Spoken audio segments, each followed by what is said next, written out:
Buenas tardes para todos. Buenas tardes, profe. Buenas tardes, profe. Buenas tardes, profe. ¿Me escuchan bien?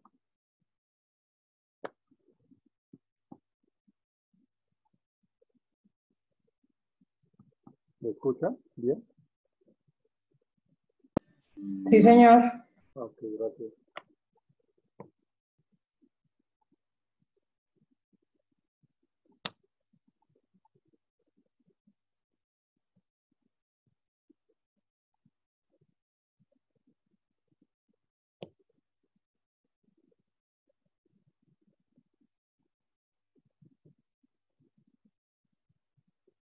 Por favor, activamos cámaras, son tan amables. Buenas tardes. Buenas tardes, profe. Hola, Kimberly, ¿cómo estás? Gracias, profe. Activemos cámaras, por favor. Buenas tardes. Hola, Angie, Buenas ¿cómo tardes. estás? Buenas Julián. tardes, profe. Buenas tardes, compañeros.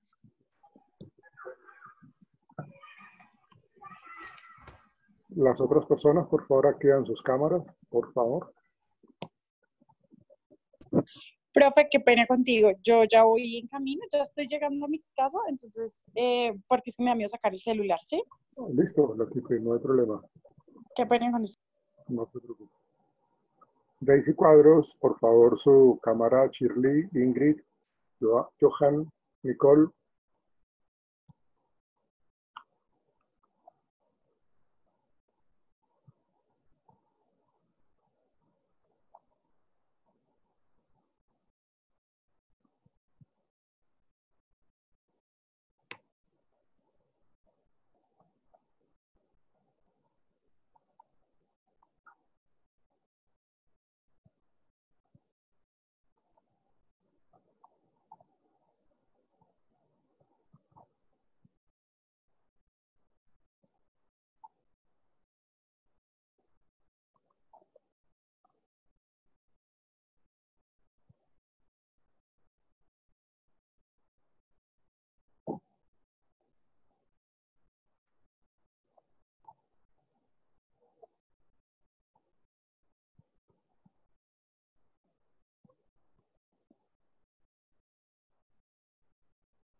Bueno, entonces, vamos a comenzar. Vamos a centrarnos en el día de hoy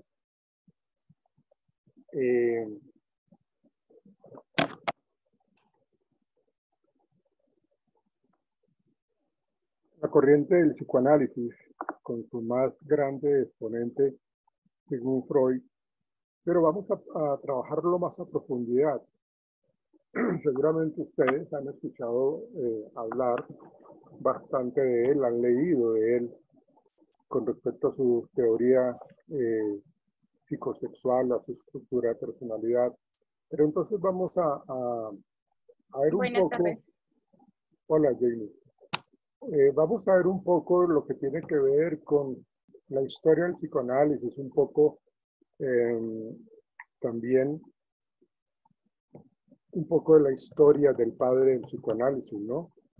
Que pues, fíjense que una de las cosas que se leen en la biografía de él es los últimos sufrimientos que él tuvo en sus últimos días, provocados por el cáncer del paladar que le fue diagnosticado en 1923.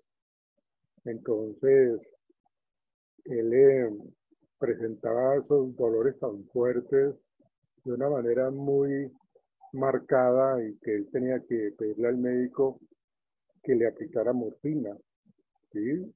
Y pues realmente eso fue algo, una constante, en donde él tuvieron que colocarle una prótesis y una mandíbula para que él pudiera comer y pasar líquidos.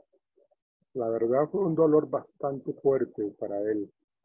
Fue una situación muy dolorosa en los últimos años de vida. Tanto así que, pues, de que el dolor era tan fuerte que él se sometió a toda esa serie de cirugías para tratar de mitigar un poco ese dolor. Pero pues como era tan avanzado, porque pasa es que a él le gustaba fumar mucho, él se fumaba 20 cigarrillos diarios durante buen tiempo en su vida, entonces pues eso tuvo esas consecuencias con respecto al cigarrillo y el cáncer de paladar que tuvo. Imagínense, un cáncer de paladar fue bastante fuerte. Entonces, en los últimos días él tenía demasiado dolor, pero pues lógicamente toda su historia profesional, toda su historia dentro del psicoanálisis no lo opacó lógicamente y él fue una persona, un médico supremamente influyente en la psicología, que a partir de ahí, entonces él generó toda una serie de escritos que dieron de qué hablar. ¿Sí? Entonces, pues Sigmund Freud nació en 1856, el mayo 6, en Moravia. Era el mayor de 6 hermanos y pues él vivía con sus padres. Eran judíos, curiosamente ellos eran judíos. Entonces empezó siempre como el creciente ambiente antisemitismo que se respiraba pues en Austria. Ustedes saben de que en la Segunda Guerra Mundial los alemanes invadieron Austria y empezó el calvario para una gran cantidad de judíos. Entonces él pues decidió pues irse con su familia para otros espacios para tratar de evitar todo ese tipo de problemática. Otro dato curioso. Profe, interrumpirlo. Sí, Qué pena dime. interrumpirlo, es que hay compañeros intentando ingresar, Sí, entonces, sí, ya, si gracias. los Ya. aceptas, por favor. Sí, claro que sí. Sí, son 6 personas. Gracias por comentarme. Gracias.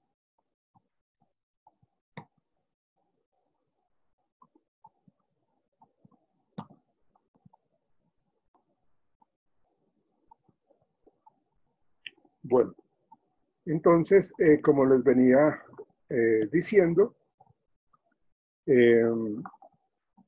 como un dato curioso, en el momento del nacimiento de Sigmund Freud, la placenta, en el momento del nacimiento de la placenta, le quedó, digámoslo así, pegada en la frente de Sigmund Freud. Como queriendo decir, decía el médico que recibió a Sigmund Freud, que iba a ser una persona supremamente influyente, una persona muy intelectual. Y fíjense que no estaba diciendo cosas diferentes a algo que marcó la historia para el inicio del psicoanálisis y que abrió la puerta para la psicología en muchos aspectos. Entonces, como les decía, pues los ataques de Alemania permanentes generaron que ese antisemitismo que se presentaba obligó a Sigmund Freud inclusive a cambiar de nombre, ¿no? Él tenía el nombre de Sigismund Freud y pasó a llamarse Sigmund Freud, pero él se llamaba inicialmente Sigismund. Sigismund. Entonces son datos así como adicionales. Y ya después él empezó a trabajar un poco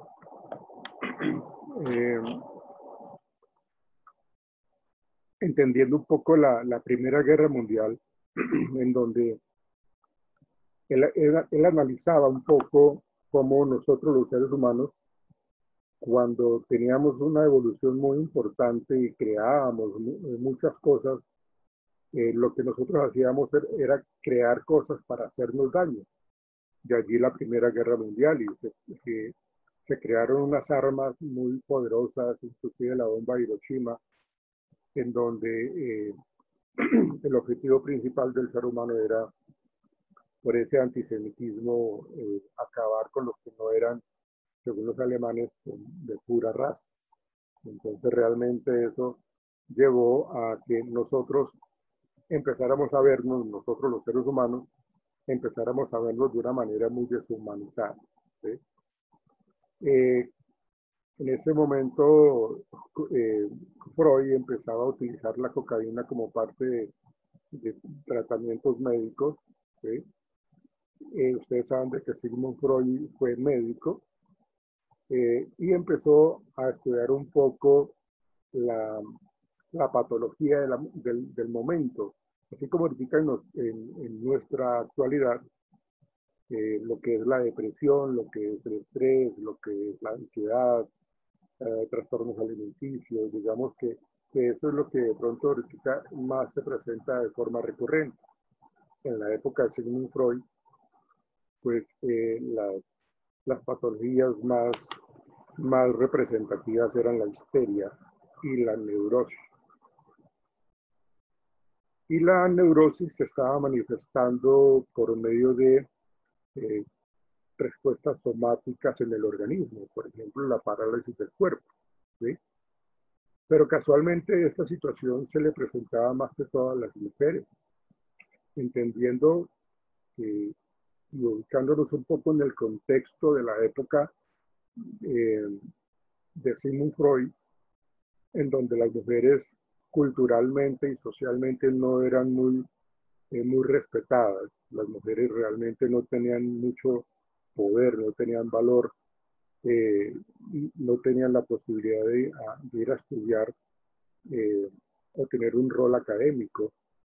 Por el contrario, las mujeres están siendo vistas siempre como las personas que tienen que quedarse en la casa, como las personas que están ahí para procrear y para nada más, ¿sí?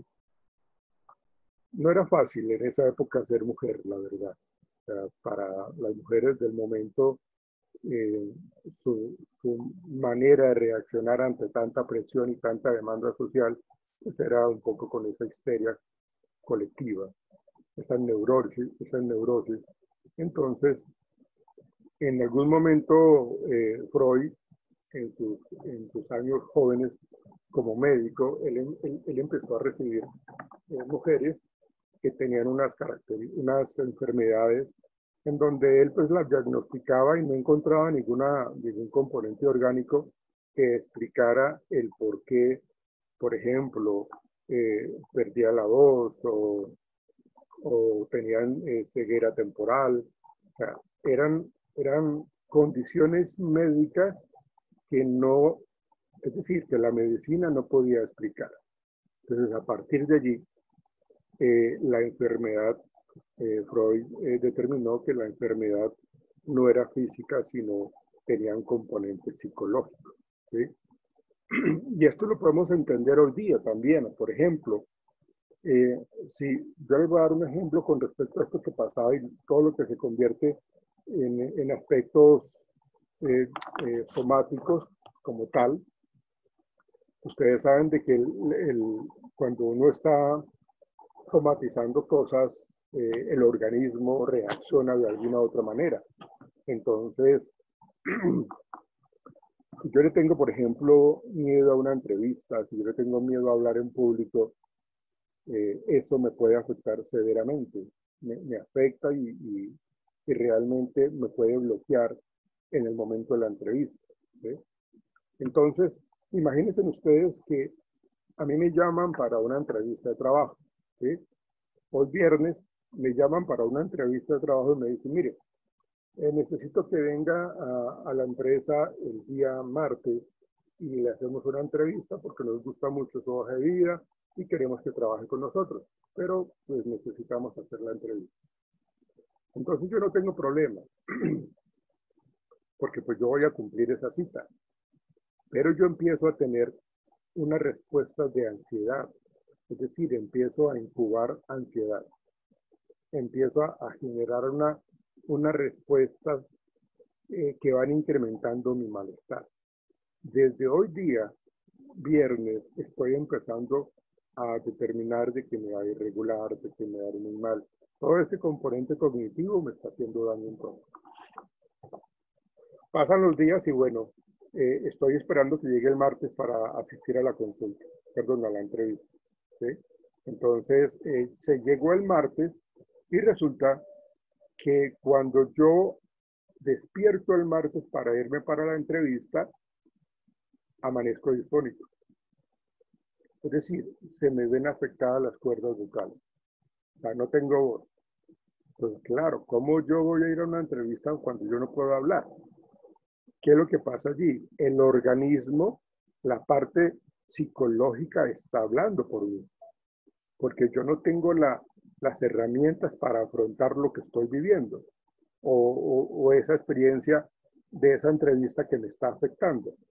¿Ven? Entonces, eso era lo que no podía explicar Sigmund Freud. ¿Cómo es posible que biológicamente, orgánicamente estemos bien y que haya este tipo de respuestas como la disfunción, la disfonía, como la parálisis corporal, la ceguera parcial? Entonces, eso estipulaba de que había algo psicológico que me bloqueaba, que es lo que nosotros llamamos ahorita respuestas somáticas del organismo, porque es algo que nos está afectando fuertemente, ¿sí? Entonces, ese pánico a hablar en público, tener esa posibilidad de entrevista, esa experiencia, me genera a mí entonces esa disfonía. Entonces, Freud dijo, la medicina se queda corta para explicar esta situación. Entonces, eso llevó entonces a que el psicoanálisis empezara a hacer o a verse o a tenerse en cuenta como un modo para hacer terapia. Lógicamente, los primeros estudios de Breuer con respecto a la hipnosis, con respecto a la regresión, pues Sigmund Freud las empezó a trabajar también.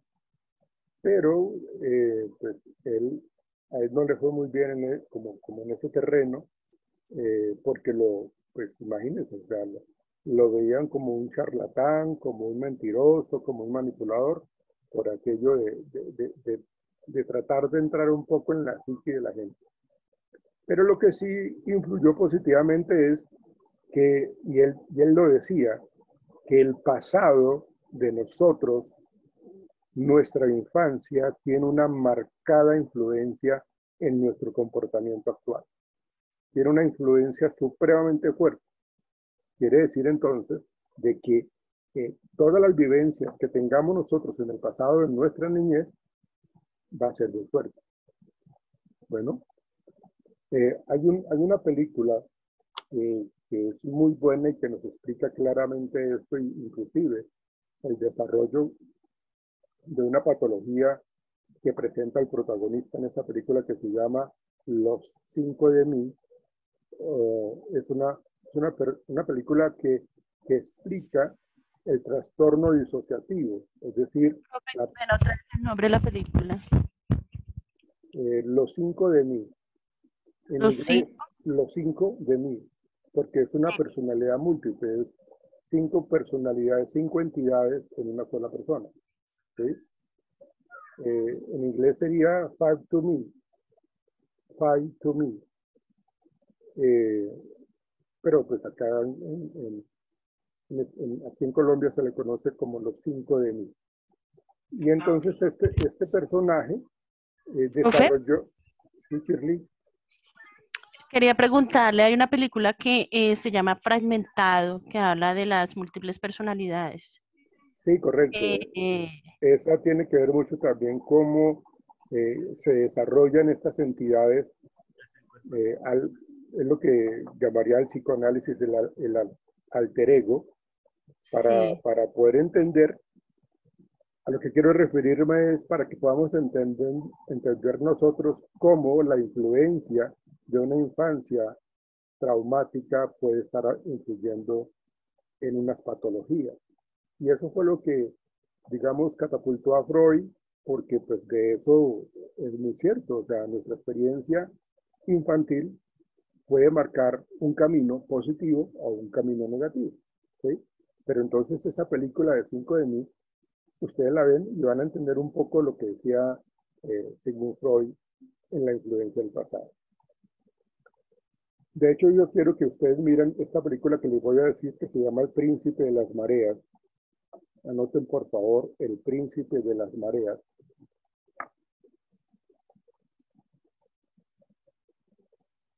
Y con base a la lectura que está allí en la plataforma, en la sección 3, en el libro, es un libro, el capítulo del psicoanálisis del libro de Marx y Hillis, ahí está. Ustedes lo que yo les estoy diciendo que lean, ahí lo van a encontrar. Ustedes no van a tener pierde de que no lo encontraron, no, porque ahí ya lo tienen ustedes. Entonces, este libro de Marx y Hillis, que habla de las teorías psicológicas, aparece un capítulo del psicoanálisis. Entonces, con base en esto que vamos a hablar hoy, con base en ese texto del psicoanálisis de Marx y Hillis, ¿sí? Y la película del Príncipe de las Mareas, quiero que ustedes realicen un escrito, realicen un ensayo para poder abordar ese tema, ¿sí?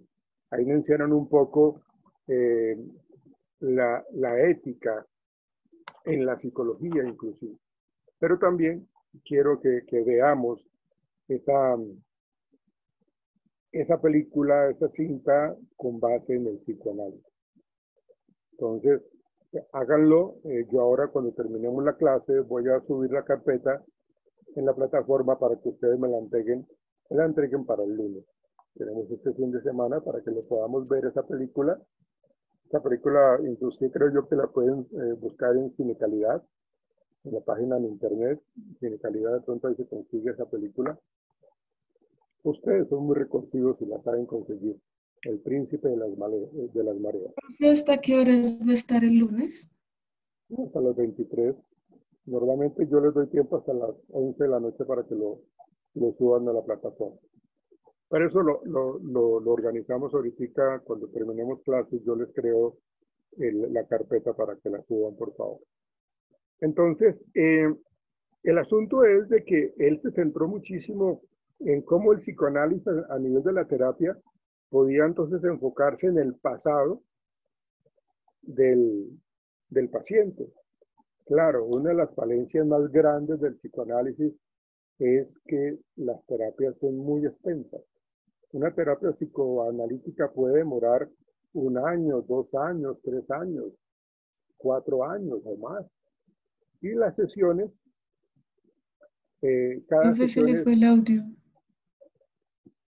Señora, ¿decías algo, Enia?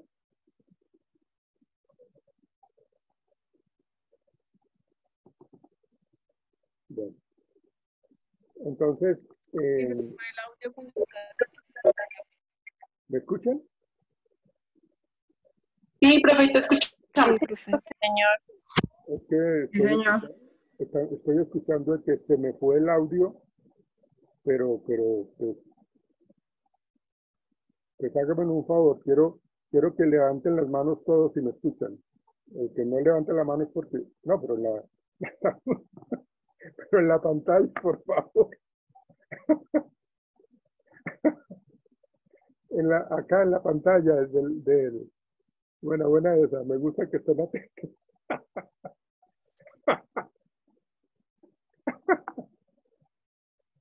Muy juiciosos, la verdad, muy juiciosos, muy atentos. La energía, profe, Sí, usted muy sabe. bien, excelente. Se vieron muy bonitas y muy bonitos todos.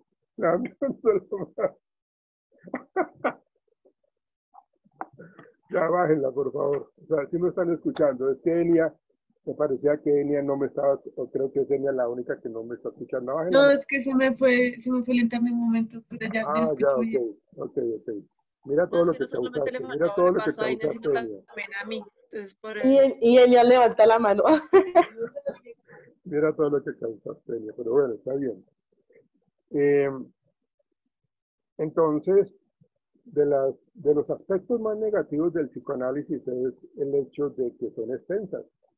Y para un buen psicoanálisis hay que trabajarlo por lo menos 2 veces a la semana.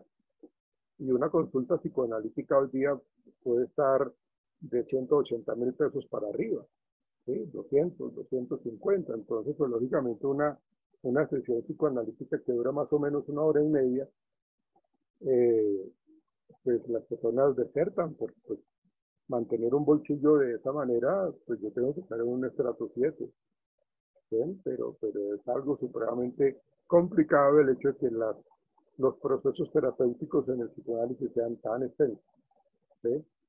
Entonces, digamos que eso es una crítica que se le hacía o que se le hace al psicoanálisis hoy día. Porque pues, el psicoanalista lo que tiene que hacer es indagar permanentemente, escudriñar un poco en el pasado, mirar un poco toda la relación de familia y todas las respuestas que da un paciente en ciertos contextos. Bueno, hay muchas cosas aquí. Pero entonces eso se le criticó fuertemente a Sigmund Freud.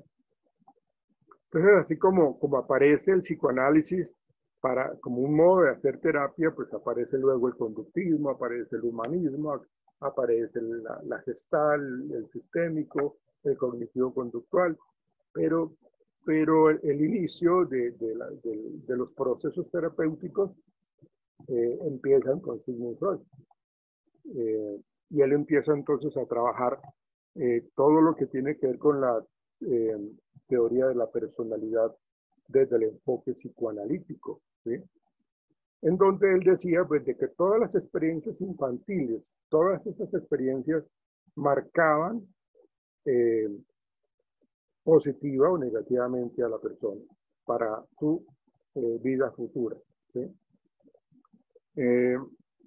Entonces, cuando nosotros no logramos hacer algo, cuando hay cosas que nos afectan fuertemente, nos impactan fuertemente y que nos afectan, parece ser que una de las respuestas más adaptativas del organismo es mandarlas para allá al inconsciente, guardarlas.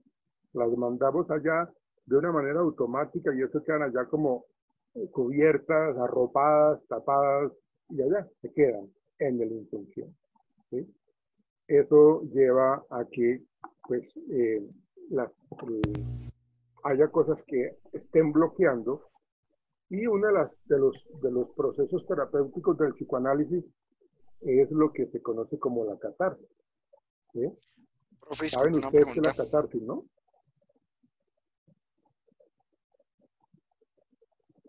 ¿Saben ustedes qué es la catarsis, verdad? ¿Han escuchado hablar de la catarsis? Sí, Sí, es se algo tiene como para conocimiento que exteriorizar los traumas o algo así, como para sacarlos, algo así Por favor, en cuando alguna quieran, clase.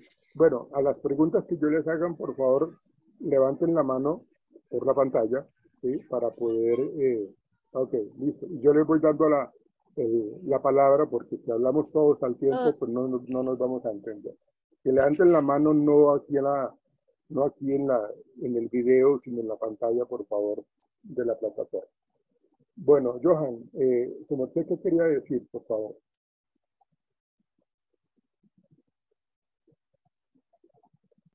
Johan. Profe, discúlpeme, tenía una pregunta con base a lo que usted estaba indicando de que cuando habían, digamos que algún cierto tipo de situaciones que lograban afectarnos, se guardaban por allá en el subconsciente y todas esas cuestiones. No se supone que quedan, no sé, me perdí de pronto el concepto, no se supone que quedan como más latentes, de pronto diría yo como en el consciente, que son fácil traerlas como al pensamiento, al recuerdo, No, no sé. fíjate que no. Precisamente Pues cuando caen en el... basándome que claramente dice usted que son cosas que nos afectan muchísimo. Sí, claro, pero cuando se habla de que quedan guardadas en el inconsciente, son muy difíciles de recuperarlas. O sea, no están en el consciente, no están en nuestra memoria. Eh, Están en nuestro pasado, pero no las evocamos. Debe pasar alguna situación que ya ahorita les voy a explicar, eso que su merced acaba de decir, Johan. Entonces, no quedan latentes, quedan realmente muy guardadas y la gente sigue su vida común y corriente y en ciertos aspectos va a presentar ciertas dificultades a nivel comportamental. Por eso esa película que yo les digo, Los 5 de mí, que trata de un trastorno de personalidad múltiple, ahí se van a dar ustedes cuenta cómo, porque si ustedes saben, dentro del concepto de la personalidad múltiple o la doble personalidad, la cuestión está en que la persona que tiene 5 entidades diferentes, ninguna de las 5 sabe que existe la otra.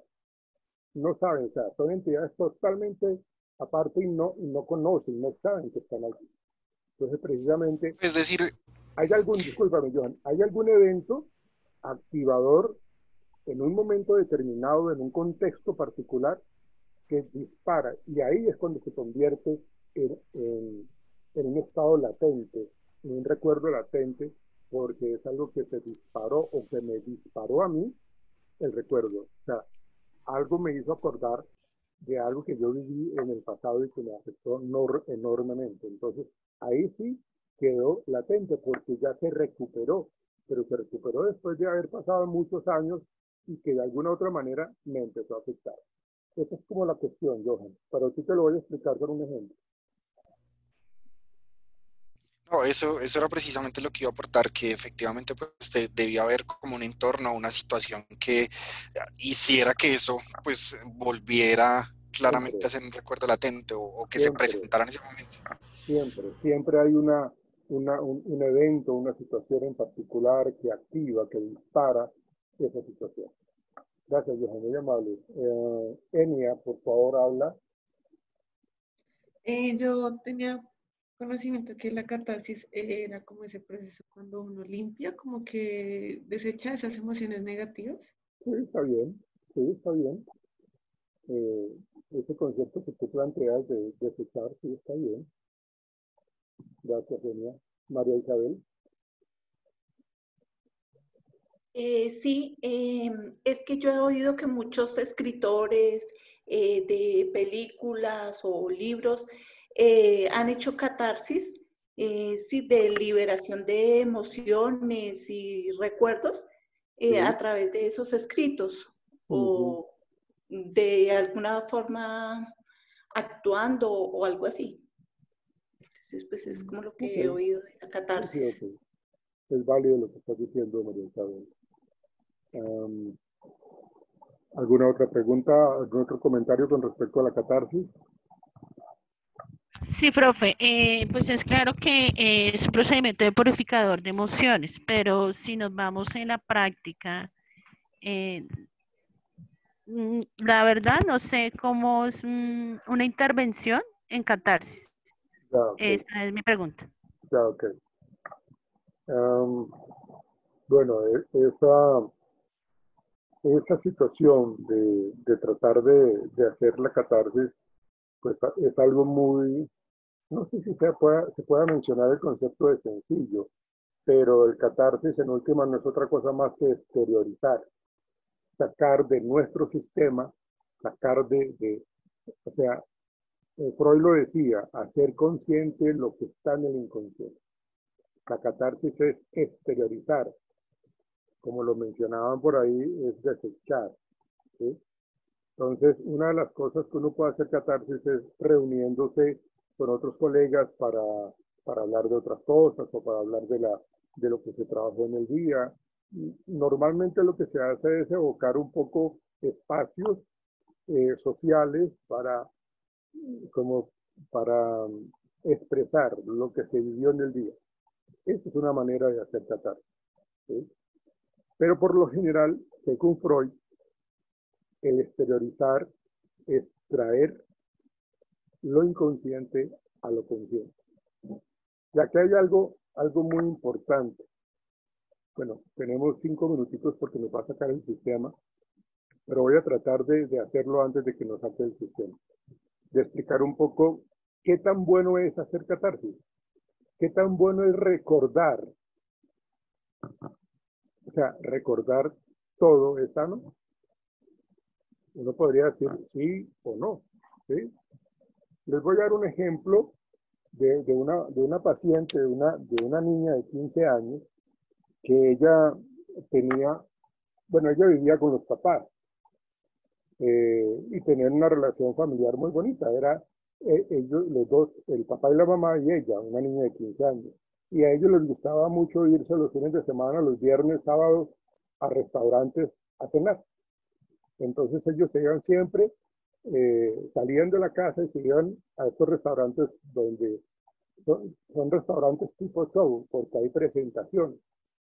Entonces, en esa casualidad, ellos llegaron allá eh, y el señor que hacía en ese momento el show, el invitado, era una persona que hacía hipnosis, que hacía regresión. ¿Ven? Entonces él empezó a presentar su show y le dijo, bueno, necesito que alguien suba al escenario y me ayude y le hacemos regresión. Entonces los papás vieron eso como muy chévere, como muy fácil, y le dijeron a la niña de 15 años que subiera. Y la niña, pues listo, no le dio ningún problema, subió al escenario y bueno, empezaron a hacer regresión, empezaron a hacer catarsis como tal. Entonces empezó a preguntar cosas con respecto a 2 años anteriores, a 5 años anteriores, y qué fue lo que hizo, cómo te sentiste, hasta que llegó a un momento, a un punto en donde se tocó un tema con respecto a un familiar, a un tío. Y llegó a la edad de 3 años y la niña empezó a sentirse mal.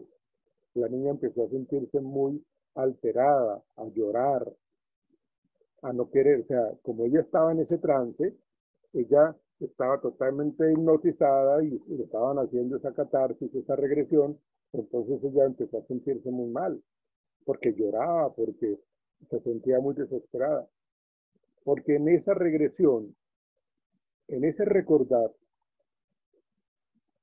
se descubrió de que un tío la había violado cuando tenía 3 años.